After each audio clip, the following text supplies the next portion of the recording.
Hello' everyone, আজি মই বজাৰত গৈছিলোঁ, মানে বিশালত গৈছিলোঁ আৰু বিশালৰ পৰাই ঘৰুৱা সামগ্ৰী কিছুমান সৰু সৰু বস্তু কিনি আনিছোঁ আৰু কি কিনি আনিছোঁ আপোনালোকক দেখাই দিওঁ বলক।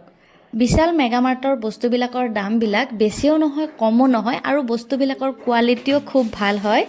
ঘৰত ডেইলি ইউজ কৰিব পৰা সৰু সৰু কেইবাটাও বস্তু কিনিছোঁ আৰু বহুত কম পইচাতে ভালেখিনি বস্তু আহিছে। আৰু এইটো এটা লাঞ্চ বক্স হাজবেণ্ডৰ বাবে আনিছোঁ, কোৱালিটিও খুব ভাল হয়। ভিতৰত কেইটা ডাব্বা আছে কেনেকুৱা আপোনালোকক দেখাই দিওঁ বলক। এইকেইটা লাঞ্চ বক্সৰ লগত এই বেগটো থাকেয়ে, এই বেগটোৰ কোৱালিটিও খুব ভাল হয় আৰু ইয়াতে আছে এটা এনেকুৱা প্লাষ্টিকৰ ডাব্বা আৰু বাকীকেইটা এনেকুৱা ধৰণৰ। চাই লওক আপোনালোকে, ইয়াত 4টা ডাব্বা আছে। বেছি সৰু নহয় বেছি ডাঙৰো নহয়, এজন মানুহৰ কাৰণে একদম খুব পাৰফেক্ট হয়। ভাজি ভাত দাইল চব্জি মানে এইবিলাক লৈ যাব পাৰিব। আৰু এইটো হৈছে প্লাষ্টিক বাস্কেট, ভেজিটেবল আৰু কিটচেনৰ কামত বহুত কামত আহে। ইয়াতে 3টা ষ্টেপ আছে আৰু এইটোৰ কোৱালিটিটোও খুব ভাল হয়। মই আপোনালোকক খুলি দেখাই দিছোঁ বাৰু। শাক পাচলিৰ লগতে বাচন বৰ্তন থ'বলৈও এই বাস্কেটটো কামত আহিব আৰু ইয়াতে প্লাষ্টিক ষ্টেণ্ডবিলাক ইয়াতে এনেকৈ দি থৈ দিয়া আছে। মানে আমি এনেকৈ লগাব লাগিব, ফিটিং কৰিব লাগিব, তাৰপিছত কমপ্লিট বাস্কেটটো ৰেডি হৈ যাব। বাস্কেটটো প্লাষ্টিকৰ যদিও পাতল নহয়, মানে মজবুতেই হয়। আৰু নেক্সট আনিছোঁ মই এইটো মই চামুচ থ'বলৈ আনিছোঁ। চামুচবিলাক হেৰাই যায়, মানে সেইকাৰণে ভাবিছোঁ এইটোতে চামুচবিলাক থৈ দিম। আৰু এই দুটা সৰু গিলাচ আনিছোঁ গ্লাছৰ, মানে ভাল লাগিছে আৰু মৰম লাগিছে সেইকাৰণে আনিছোঁ। আৰু নেক্সট এইপাত আনিছোঁ গা ধুবলৈ আনিছোঁ, এইপাতো ভাল ছফ্ট হয় বহুত। তাৰপিছত আনিছোঁ ডাইনিঙত পাৰিবলৈ এখন প্লাষ্টিক, আৰু এই প্লাষ্টিকখন খুবেই ধুনীয়া হয় আৰু কোৱালিটিটো খুব ভাল হয়। মই আপোনালোকক খুলি দেখাই দিছোঁ বাৰু। এয়া চাওকচোন ইমান ধুনীয়া প্লাষ্টিকখন। কেইবাটাও ডিজাইনৰ লগতে কোৱালিটিৰ আছিলে। মোৰ সকলোতকৈ বেছি এইটো কোৱালিটি আৰু এইখন ভাল লাগিলে, সেইকাৰণে মই এইখনেই আনিলোঁ। আপোনালোকৰ প্লাষ্টিকখন কেনেকুৱা লাগিছে কমেণ্ট কৰি জনাবচোন। মোৰ কিন্তু বহুত ভাল লাগিছে।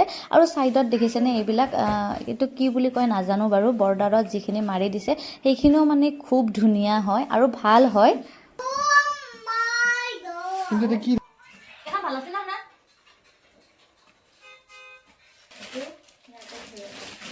এইটো কি গ্লাছ? এইটো পানী খোৱা গ্লাছে হ'ব না?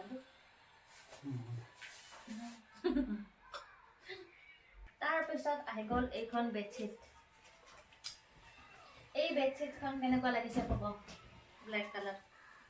ব্লেক আৰু এইটো কি গ্ৰে?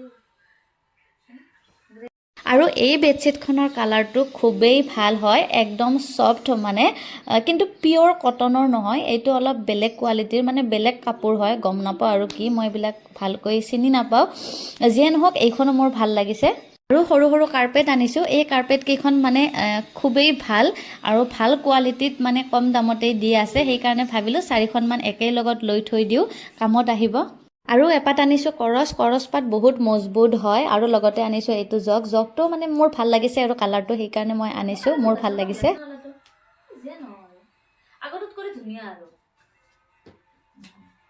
এইকেইপাত বাচন ধুবলৈ আনিছোঁ, 4পাত একেই লগতে আছে। আৰু এইযোৰ আনিছোঁ চেণ্ডেল, ৰুমৰ ভিতৰত পিন্ধিব লাগে সেইকাৰণে। আৰু হাজবেণ্ডৰ বাবে এইপাত পেটি আনিছোঁ, মই মানে চইচ কৰি দিছোঁ আৰু হাজবেণ্ডে নলয়, মই জোৰ কৰি মানে দি দিছোঁ।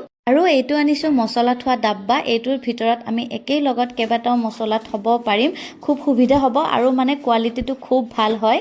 এই ডাব্বাটোৰ ভিতৰতে আমি একেই লগত 7বিধমান মছলা একেই লগত থ'ব পাৰিম। মানে ইয়াতে এনেকুৱা বাতি টাইপৰ মানে 7টা আছে আৰু লগতে আছে এপাত চামুচ, মানে খুবেই সুবিধা হ'ব মছলা থ'বলৈ। তাৰপিছত আনিছোঁ এইযোৰ চেণ্ডেল, মানে গুড্ডুৰ বাবে আনিছোঁ, মোৰ ল'ৰাটোৰ বাবে আনিছোঁ। সি চেণ্ডেল পিন্ধি ভালেই নাপায়, তথাপিতো আনিছোঁ আৰু ভাল লাগিছে। আৰু ঘৰৰ সকলোতকৈ ইম্পৰ্টেণ্ট বস্তুটোৱে হৈছে এই দুটা বস্তু, ঝাৰুপাত আৰু ঘৰ মোচা। মানে ৰাতিপুৱাৰ লগে লগে এই দুটা বস্তু ইম্পৰ্টেণ্ট, প্ৰথমতে এই দুপাতে হাতত আহে, বাকীখিনি পিছত বাৰু। চ' গাইজ, এইখিনিয়ে আছিলে মোৰ আজিৰ বজাৰ। ভিডিঅ'টি চাই কেনেকুৱা পালে কমেণ্ট কৰি জনাব। আজিলৈ আহিছোঁ, নেক্সট আকৌ এটি নতুন ভিডিঅ'ৰ সৈতে আপোনালোক সকলোকে পুনৰ লগ পাম। ধন্যবাদ।